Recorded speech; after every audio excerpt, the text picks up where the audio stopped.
Alright, so today we're going to be taking a look at how to get a free photo book from Google. Now to do this you're going to have to be a Google Fi customer, I believe. So we're just going to head on over to the Google Fi website.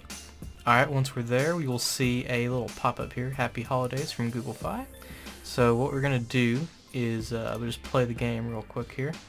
Do play.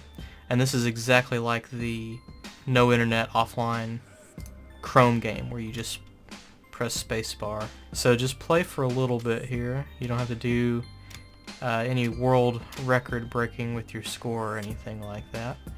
But I'm just going to go a little bit and then die. And then you should be signed in. If not, you just click sign in.